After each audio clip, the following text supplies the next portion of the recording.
I'm Reece Stein at your leisure along the way in West Jordan at what will soon become one of the largest wildlife wetland parks along the Jordan River. Hikers and bikers on the Jordan River Parkway may wonder what's happening with the undeveloped land on the other side of the fence. It's the genesis of a 70-acre park emerging from the industrial wasteland of the since demolished Sharon Steel plant. In 1998, folks decided this was an important place to restore, and here we are today. How many years? It's been a long time getting this far, and still a long way to the finish line for West Jordan's Big Bend habitat. Step one is the fishing pond along the west side of the park near the Parkway Trail. So this pond is kind of the centerpiece of the nature park portion of this site. The pond, which may be open to fishing next spring, will be stocked by the Utah Division of Wildlife, part of its growing urban fisheries program. Their strategy is that we want to give people the opportunity to fish without having to go to Provo or go to the Weber River. And so that brings fishing to people who live in these communities. The pond is now a haven for any number of migrating and native birds, including these pelicans and cormorants. Canada geese use the place as a protective nursery for their broods, as do the ducks. It's an important place for the birds.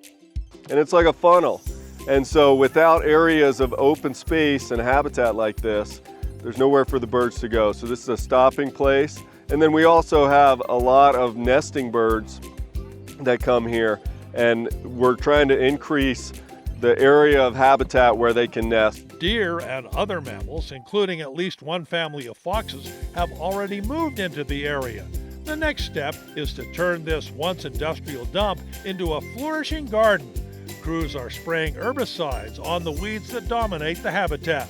And students from the itinerary high school are hard at work pulling the thistles. Today, they culminated their school year by coming out and working on some community service and doing support of the conservation in here. We really try to teach our students to be civically minded and engaged in their community.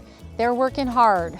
Other unwanted invasive plants, such as Russian olive, tamarask, and phragmites, are being replaced with desirable trees. And so we're trying to get this broad cottonwood forest to go across the horizon. Right now there's 2.5 acres of cottonwoods. We hope to have 30 acres of cottonwoods. Birds, plants, and water. That's the main thing.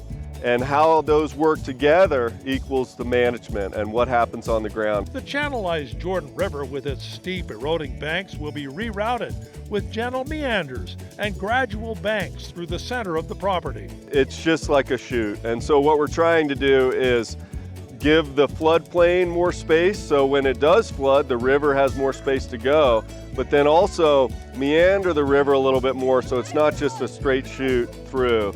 The site is still a long way from being finished, but the pond should be accessible by next spring. This whole site is really all about connect many intersecting communities, giving them a place to connect with nature, connect with each other, learn from each other, teach each other, and care for this place going forward. Reece Stein at your leisure along the way at the future Big Bend Park in West Jordan.